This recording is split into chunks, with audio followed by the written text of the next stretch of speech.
Dodgers 11. Get myself set up here.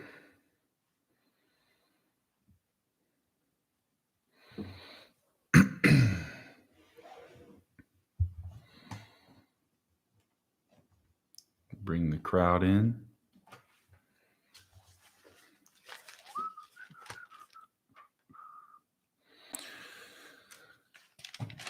We will start in about 1 minute here. Check. 1, 2, 1, 2. We got 2 people in. What's going on? About to start this in 1 minute here. Let me make sure I give people a chance to get on. Drop your questions in the chat room. And we're back down to 1 now.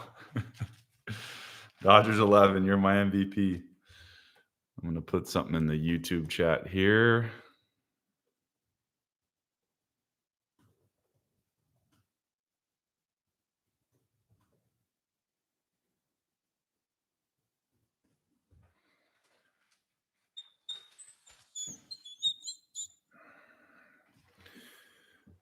All right.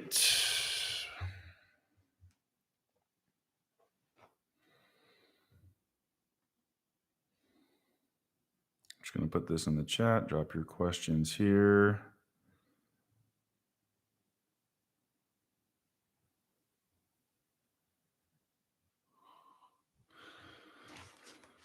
Okay. All right. What is going on? We are live on Colorcast. My name is Brett Lauren, the host of Too Tall Sports. Thank you for joining me tonight. We're also on YouTube Live. So we are broadcasting in both places. If you have any comments, questions, or opinions or sports takes, let me know in the chat, either on YouTube Live on the chat window or on Colorcast. I will get to any sports opinion you have. Maybe not talk about hockey, but pretty much all the other 3 major sports I'm down to talk about. Tonight's going to be heavy college football, obviously, with all the recent moves, and the rankings came out today. I will do some NFL for you guys to talk about some of the big games that happened over the weekend and kind of some of the implications there as far as what's going to happen with the AFC and NFC. I'll do a little bit of MLB free agency maybe at the end if I get to it. But if you guys have questions, I'll definitely shoot them to the front of the list as long as I'm talking about that topic. But yeah, so anything you guys want to go over, definitely going to hit Lincoln Riley. I'm going to talk about Brian Kelly a little bit. Let's see. Going to talk about the Packers, Rams. I'll talk about the Patriots, Bucks, Panthers, the Cam Newton saga down there. What else? We're going to get to Michigan's big win against Ohio State. That was a huge deal for them. We'll also talk about the Iron Bowl, the Auburn-Alabama game.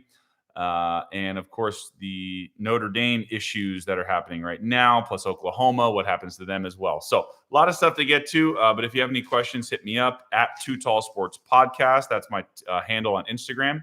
You can also, on Twitter, it's at Too Tall Sports. I'm on TikTok as well, just FYI. I do a podcast every Thursday. I'm releasing a big episode this week with Denard Span, former MLB outfielder. Big get for me this week. So excited to talk to him. That'll be Thursday morning. I'll release that on all platforms, Spotify, Apple, YouTube as well, to watch the interviews if you would like. Wherever you get your podcast, that's where it's going to be. So big interview with Denard Span on Thursday morning. All right, let's get to it. Easy place to start here. Lincoln Riley to USC. I mean, no one can honestly tell me you saw this coming. Literally no one, because his name was not floated around. He was an afterthought as far as coaches wanting to leave. I mean, he's got a great situation there. He's dominated at Oklahoma for 5 years. No real reason to leave. He's always in the playoff conversation. No one saw this coming. USC, talk about moving in silence. Wow. I mean, he said they started talking to him on Sunday morning or Saturday night. There's no way. They've been talking for months. You don't just pick up and leave Norman, Oklahoma for Los Angeles when all your roots are there. You're a Midwest Southern guy from Texas. Like, no, that doesn't happen overnight. So big decision, huge get for USC, right? This program's kind of been floundering a little bit. I saw this today, and I know Dodgers 11 is going to love this stat. USC has one Pac-12 title in the last 13 years, basically since Pete Carroll left. Is that right? Yikes, Pac-12. Yeah, tough sledding there for the Trojans. However, they make the biggest move of all to get Lincoln Riley. Let me give you some numbers here just to tell you how good Lincoln Riley really was at Oklahoma. Third all-time in wins in his first 5 seasons at a Power 5 conference. So behind Chris Peterson, Jimbo Fisher, he's tied with his predecessor, Bob Stoops, who will coach, of course, because he's retired and hangs around the program. Bob Stoops will coach Oklahoma in the bowl game. But 55-11 in 5 seasons, damn, that's pretty great. He also has 4 Big 12 titles out of 5 years. Right away, success. 3 college football appearances. Now, that's the first issue. Lincoln Riley in Oklahoma, every time they've made the college football playoff, has gotten completely annihilated and blown out in those games. So he hasn't had the best success there, which I'll get to the SEC in a second. But Lincoln Riley has, he's gotten crushed in those games when they went up against a superior conference opponent like Alabama, like Auburn, LSU, like Florida, like Georgia. These teams are just flat out better. And they play defense, by the way. Lincoln Riley's not really interested in defense from what I've seen, right? They give up a lot of points. He's an offensive genius, so he's going to score points. He's a hell of a play caller, but they're going to give up a lot of points. So first order of business, in my opinion, for Lincoln Riley, you've got to get the defensive coordinator right, and you got to get the right coaches in there that start recruiting defense, more importantly, or on the same level as offense, if you will. Lincoln Riley was first in points per game in all of FBS the last 4 years. So can't hate on him. The dude knows how to put up points. It's just, can he stop anybody else? That's really the big concern there. Let's move to USC, which I saw some stats on them in the last year, in this season, actually. They're either last or second to last in a ton of defensive stats, right? Not a good look for USC. That's in a watered-down, weak Pac-12, okay? Very weak Pac-12. At minimum, you have to be able to turn around the defense on this program at minimum. But you're going to get to face now. The really only hurdle you have in the Pac-12 for Lincoln Riley is Oregon. Maybe if Stanford starts to come alive again, which they're not. Utah is good, not great. You don't have much standing in your way. So for Lincoln Riley, this is a hell of a move. This shakes the whole conference. All those Southern California kids that are leaving to go to Oregon, to go to Oklahoma, Texas, Alabama, like we're losing quarterbacks like no other right now. So to be able to get a guy that's going to keep the recruits in SoCal is very, very important. Very almost reminiscent of the Pete Carroll era. He was keeping these guys, Reggie Bush, San Diego kid, Matt Leinart from Mater Dei in Orange County. All these dudes, Sam Darnold. I mean, you could argue with good old Clay Helton. He kept him in state, though. So I know USC quarterbacks don't really do much in the NFL. Mark Sanchez, I played against him in high school, Orange County guy, right? Keeping these stud quarterbacks here, that is going to be key for Lincoln Riley. Speaking of the SEC, though, Oklahoma and Texas, as most of you probably know, are leaving the Big 12 to go to the SEC. Clearly a money grab, but it puts them in the upper echelon of the conference. However, I think the main reason Lincoln Riley left, obviously money was huge, but you don't have to face those guys in the regular season. You get a definite chance to get into the college football playoff. And then you may see 1 or 2 of them in the college football playoff, a Georgia and Alabama and LSU, maybe, right? But you don't have to go through them to get there. It's a much easier life, much easier road to go through the Pac-12, which is pretty weak. And all you got to do really is beat Oregon and Utah. And I know UCLA is on the upswing. Hopefully they're getting even better. But, this is a splash move for USC. But, yeah, I don't think he wanted any part of the SEC, which, hey, who does, right? A lot of coaches have been fired for losing to Nick Saban every year. Other than Kirby Smart, he's really the only one that's kind of hopefully going to figure it out this year. And Georgia, in my opinion, far and away the best team in college football. They deserve to win the national championship this year. Regardless, great move by USC. Another thing about Lincoln Riley, he's coached 2 Heismans in the last 5 years, and both of them were number 1 overall picks. If you remember, Kyler Murray did both, Heisman and number 1 pick, and Baker Mayfield, Heisman number 1 pick. He also turned Jalen Hurts into a quarterback who can throw, and he's a starter in the NFL. Jalen Hurts was benched for, in my opinion, weak arm Tua at Alabama. What does he do? Jalen Hurts transferred to Oklahoma, and Lincoln Riley makes him a dude again. So he is the quarterback whisperer, right? It's been proven he can do that. All positives. I don't see any negatives. This was a complete, not even a home run. This was a grand slam for USC. They were pretty much stuck, right? The biggest name, maybe Luke Fickell, maybe this guy, Dave Aranda, these random names, right? That are just, this is not going to save USC. USC's been wanting to get back to the Pete Carroll era for 13 years. So this is the move that's going to get them there. So anyway, I got lots of opinions on that. I know I've talked your ear off about Lincoln Riley, but man, this is a huge move for USC. Also today, I saw Malachi Nelson decommitted from Oklahoma. Big surprise there, right? Following Lincoln Riley, and he committed to USC. That's another thing. Kids are not going to schools now, colleges, for the quote-unquote tradition of the school. Like, I'm going to go to Notre Dame because of their rich winning history. No. I'm going to follow the coach and the talent that's going to get me to play on Sundays in the NFL. That's what this is about. No one's going to colleges for tradition anymore. That is out the window. It's who can develop me and who's going to get me to the NFL. That's it. So that's what this kid, Malachi Nelson's going to do, smartly following Lincoln Riley, and now USC all of a sudden is going to be really good next year. And oh, by the way, I saw their schedule, super easy schedule. They play Rice, Fresno State, who's whatever, okay for the West Coast. They don't play anybody next year. As usual with USC schools, they don't play anybody. Whoops, I didn't mean to say that. Sorry. Check their basketball program. Go look at their schedule. But anyways, huge move for the Trojans. And we will see what happens next year with Lincoln Riley going to USC. The other big move, as I'm sure you saw, and by the way, I don't know what's going to happen to Oklahoma as far as they're going to lose a bunch of recruits. They don't need to get a huge name. That program is pretty well run, but not a lot of turmoil at Oklahoma over the years. But now they're going to have to get somebody to kind of right the ship in Oklahoma and get back on track to be able to recruit again, because that's a huge loss to lose Bob Stoops and Lincoln Riley in the last 5 years. So we'll see what Oklahoma decides to do. Dodgers 11 says, ask UCLA how good Fresno State is. Good call. Good call. It was a letdown game after we beat LSU, not like USC scheduling LSU or anything. But yeah, I agree with you. Good point. Good point. Well taken. So Brian Kelly, the other big splash move, is going to LSU, right? Almost as big of a move as the Lincoln Riley move.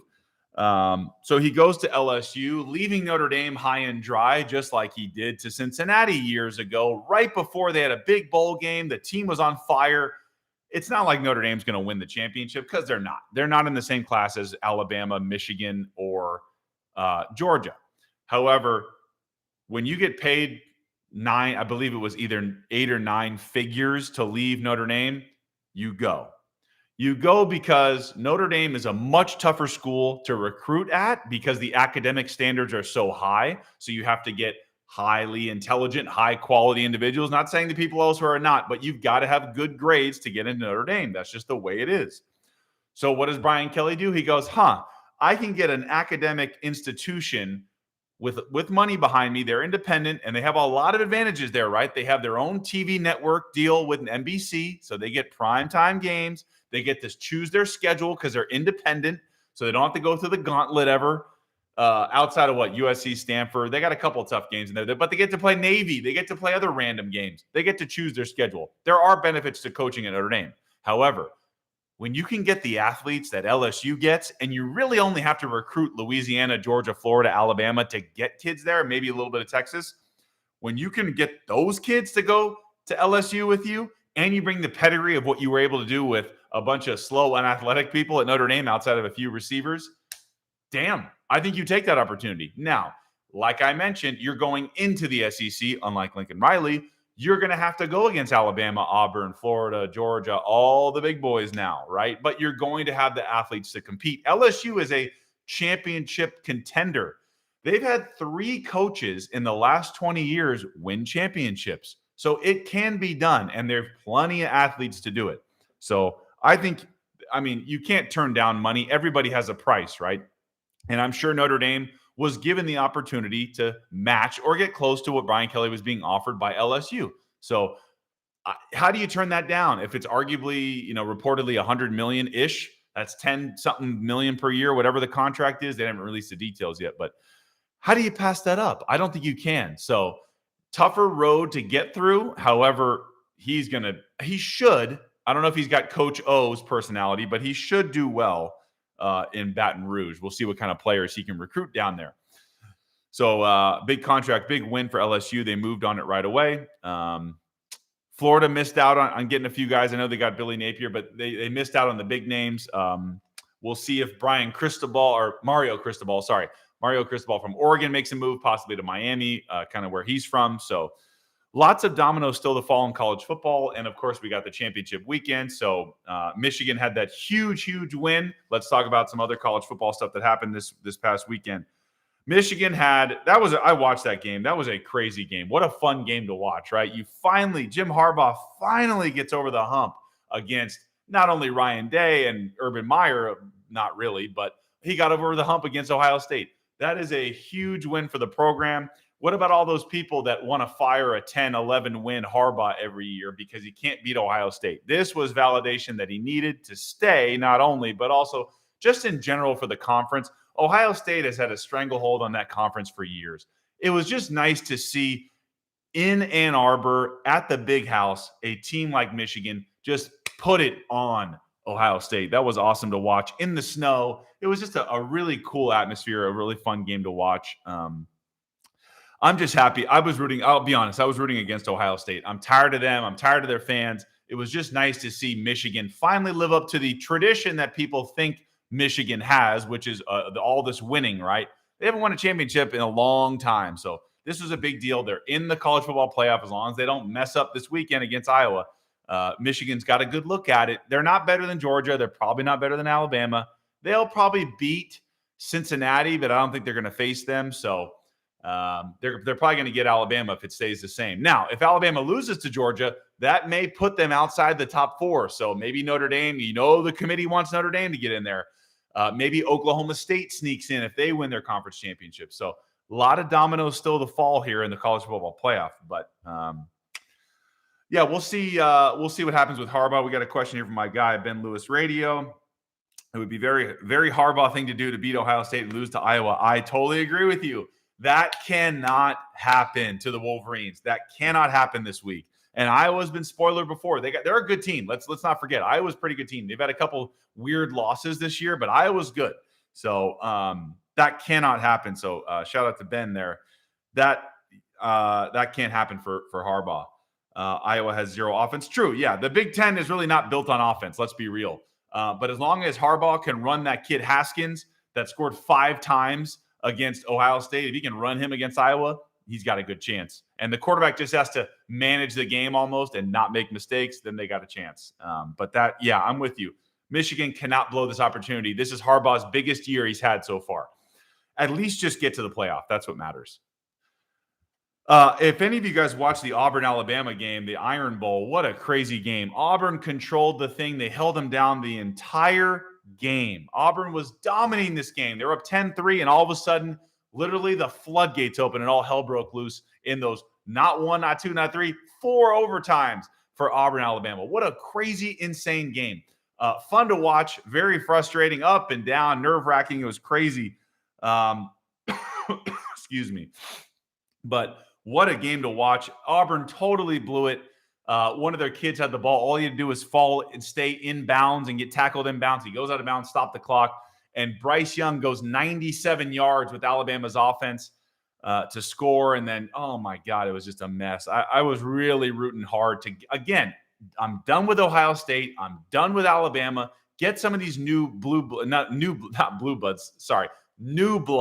in the college football playoff. I don't want to see Alabama win every year. I don't want to see Ohio State win every year. I know they're great, and you got to beat the man to be the man, but, get out of here. I'm done with these guys. So I would like to see some new people, new teams in the college football playoff. Ben says Iowa was ranked number 2 at one point. This is going to be very tough. Yeah, I'm telling you, Iowa's no joke, okay? This is Big Ten football, right? Heavy, slow, cold weather. It's going to be tough for Michigan. It definitely won't be easy, but they need to. There's no choice. You have to win this game. You cannot have a letdown after that win last week.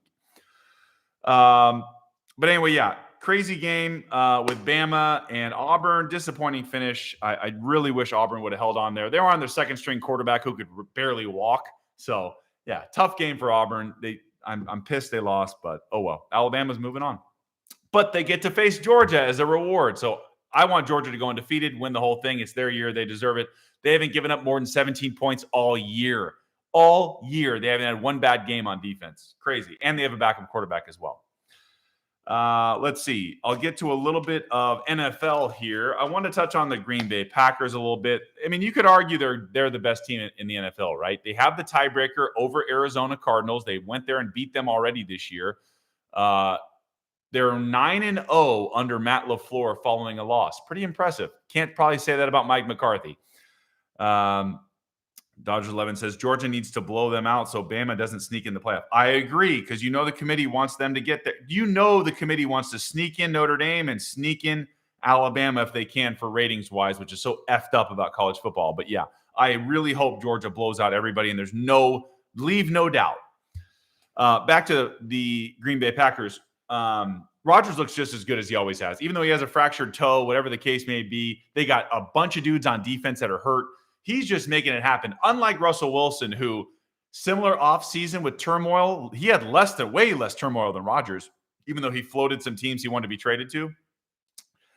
Rodgers is MVP candidate again, really, and Russell Wilson is not. He looks terrible lately. Even though I know he's got the finger, he probably came back too soon, but that's not the Russell Wilson that we've all come accustomed to. And without a run game, he ain't the same dude, right? He was basically built on defense and running and him making a couple nice plays a game. And he's trying to force it to DK Metcalf now, and he's missing guys underneath. So not to go off on a tangent on Russell Wilson, he clearly doesn't look the same. So I don't know what's going on with Seattle, but maybe some changes this offseason for the Seahawks.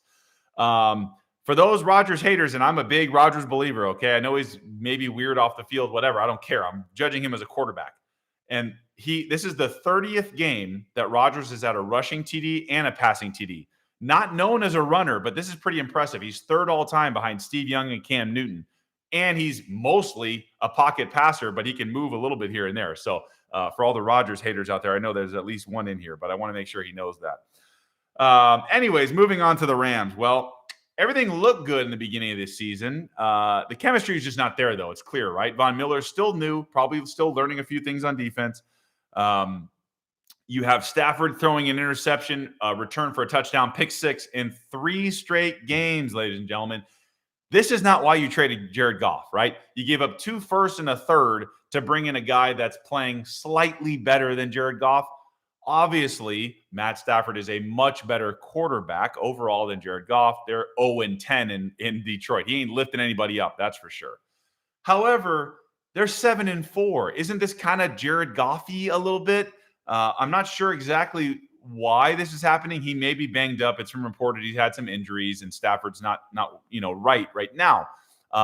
Maybe it's Robert Woods missing, who was kind of the unsung hero, the underrated blocker in the run game. I'm not an X's and O's guy, but from what I hear, Robert Woods was a pretty good blocker. So Odell Beckham just doesn't do those things, right? So they finally got him the ball for Odell to score, but Odell is not Robert Woods. Damn, coughing tonight. And by the way, the Rams are 1-4 against teams that are over 500. Okay, so they beat up on the bad teams, and then they get beat by the playoff teams, presumably. So they're just really a middle of the road, above average team at this point. They've already had their bye, and they can't get right. I don't know what it's going to take to fix them. They need a running game, right? Darrell Henderson is not Cam Akers. Even so, though, that offense is built off a lot of play action like they were doing earlier in the year. And it's just not happening. So, and also guys like Sean McVay, I think they get caught up sometimes. Matt Nagy's like this in Chicago. They're known as offensive gurus. They're known as great play callers and geniuses on the sideline. You forget to do the average, the boring, kind of like what was happening to Kansas City in the beginning of the year, where Patrick Mahomes was going for the hero ball and the bombs. It's really not about that. You need to be good at the boring, and then you can expand to those fun plays. So I think the Rams are kind of muddling right now in that identity crisis of the season. Hopefully they can right the ship and fix these things. They're still a great team with a lot of big brand names on their team, but they don't look right. So if they can get back to being good at the boring, I think the Rams can get back on track. How about the Patriots? That's 6 wins in a row for New England. I mean, they gave up a ton of rushing yards to backup running backs for Tennessee, Hilliard and Foreman, but they didn't let Ryan Tannehill do anything in the passing game. Excuse me.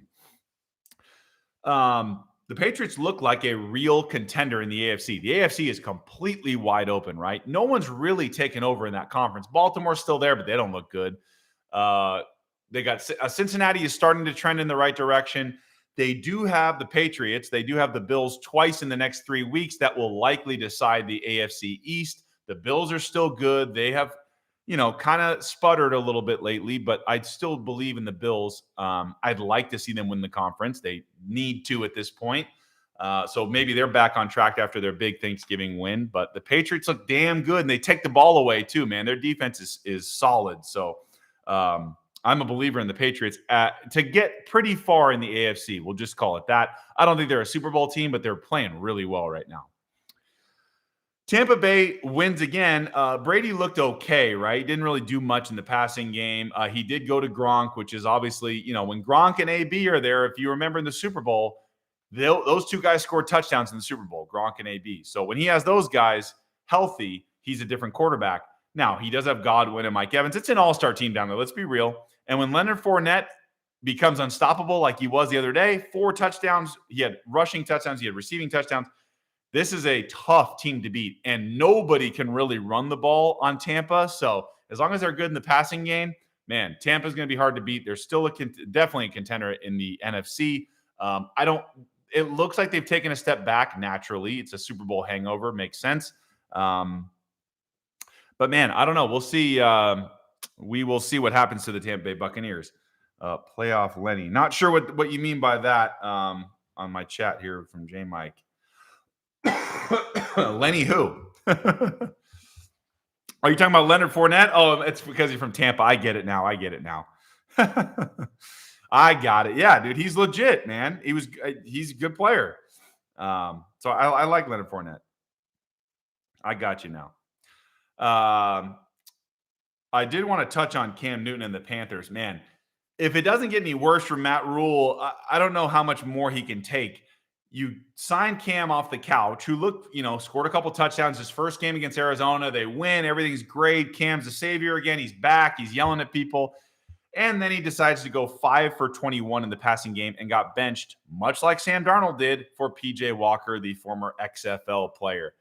Damn, Cam, what is happening? There's a reason he's not being signed anymore. He's not a great thrower. Let's be real. Cam's not a great passer. Never has been, really. Kind of a weird, unorthodox throwing motion. Not real accurate. Man, I'm coughing a lot today. Must have been around all those people for Thanksgiving weekend. Whew. Hope everybody had a good Thanksgiving weekend, by the way. Don't worry, I don't have COVID. I can still taste and smell. Calm down.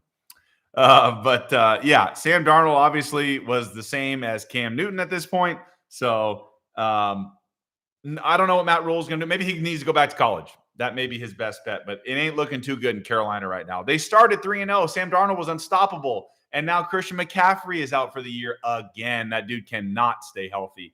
Man, I don't know what's going to happen to the Panthers, but they need to figure it out. A little bit of baseball to end the show. I'm not sure what's going on in LA right now. The Angels and Dodgers seem to be sitting out free agency, and I don't get it. I know the Angels signed Syndergaard and Lorenzen, 2 pitchers, but not big-time splash moves, right? Where's all this money that these 2 teams have that they like to shell out to people? Now, I know the Angels gave Trout big money. They got to pay Ohtani, and they gave Rendon big money. I get that. However, you need pitching, right? It's clear. You need to go after starting pitching. I'm actually shocked they didn't throw more money at Max Scherzer, even if he's 37 years old. Why not? You've been abysmal pitching-wise the last 15, 20 years, really, since you won the World Series. I don't understand what's going on with the Angels. The Dodgers, look, I trust the front office. I like Andrew Friedman. He usually makes the right move, right? It was a great idea to let Machado walk, in my opinion, and we give Mookie Betts the big money long-term. I think that was the right move, okay? We made the Trevor Bauer deal. At the time, hell of a move, right? That goes to you know what, and then all of a sudden the deadline, we get Trey Turner and Max Scherzer. I trust this front office. I like this front office. However, they've kind of been hanging back a little bit. Now, I know Correa, there's no way Correa would become a Dodger, right? Even though we lost Seager, no chance Correa becomes a Dodger. That would be insane. And the Tigers, I thought AJ Hinch would have gone after him, the manager of the Tigers, former Astros manager. I thought that would have made natural sense there, but they signed Javi Baez instead to a 6-year deal. So there goes Correa from that. Maybe he goes back to Houston. Maybe that's where he ends up, is back in Houston. I don't know, but it just seems like the Dodgers and Angels are sitting out of free agency so far. Freddie Freeman's still out there. There's a couple other names that are out there still, but I'm not quite sure what's going on with the Dodgers and Angels. Mets are starting to make some big-time splash moves. They get Scherzer, obviously, in the 3-year huge $130 million deal at 37 years old. The Mets are going to Met, man. But they got Lindor last year on the big contract. Now they have Starling Marte, who I used to play in the minors with, outfielder. They have Mark Canha. They got Eduardo Escobar. They are making moves. So, you put Scherzer and DeGrom top of that rotation for the Mets, probably the two best pitchers in baseball when healthy right now at this moment. So can't argue with that. The Mets, I'm sure, will make some more moves as we continue. Sad to lose Seager as a Dodger fan. However, 10 years, $325. We got other people to pay. Hopefully not Bellinger, but we have other people to pay. Muncy will be back hopefully at some point soon. But the Rangers spent $500 million on 2 infielders. Man, I don't know what that's not going to solve all their issues, but they got 2 studs in Seager and Simeon. So we'll see if they go after Clayton Kershaw. We'll see where Kenley Jansen goes. I don't know. The Rangers are starting to spend money. So finally, they're interested in winning again, because since they were in the World Series in 2011, they haven't done a lot of winning down there. So good for the Rangers actually going for it for their fans. If you have any questions, by the way, put them in the chat. Freddie Freeman still looming. I don't know. It's rumored that the Dodgers have a chance to get him. I don't think he's leaving Atlanta. That might be just for leverage. He is a SoCal guy, but I still think he's going back to Atlanta. They just won the World Series. They got to reward that guy. He's the heart and soul of that team. So I think Freddie Freeman should hopefully get a nice hometown contract, not a discount, to go back to the Braves. He's an MVP candidate every year. I believe Freddie Freeman should be back in Atlanta next season. I guess a little bit of time for college basketball. I've been watching the games the last few days. Gonzaga, I still believe in them. They had a close loss to Duke. This kid, Paulo Banchero, man, he is the real effing deal for Duke. They're playing right now, actually, Tuesday night against Florida State. He is like a Carmelo Anthony at Syracuse type of body and game and everything. So very impressed by Banchero at Duke, and they're going to be very tough to beat. I also watched Purdue tonight. They're number 2 in the country, and they could easily be neck and neck with Duke. Purdue looks really good. They got that Edey kid who's like 7'4", and they got Jaden Ivey, who's an absolute stud. Looks like John Morant out there. Purdue is going to be very hard to beat this year, and Duke. And then I give Gonzaga still a shot. They're still a great team. It's early. Wait till my boy Chet Holmgren gets going. So I still believe in Gonzaga, but Duke and Purdue look really, really good. If you have any questions, go ahead and put them in the chat. That kind of ends it for my content tonight. If you guys have any thoughts, comments, ideas, anything you want to talk about, if you want to talk with me on Colorcast, please do so. Otherwise, follow me at Too Tall Sports Podcast. It's on Instagram. On Twitter, it's at Too Tall Sports. Got a big episode coming out on Thursday on the podcast. Denard Span, former MLB outfielder. He's a special analyst with the Rays. So please check me out on Thursday morning. Denard Span, former outfielder.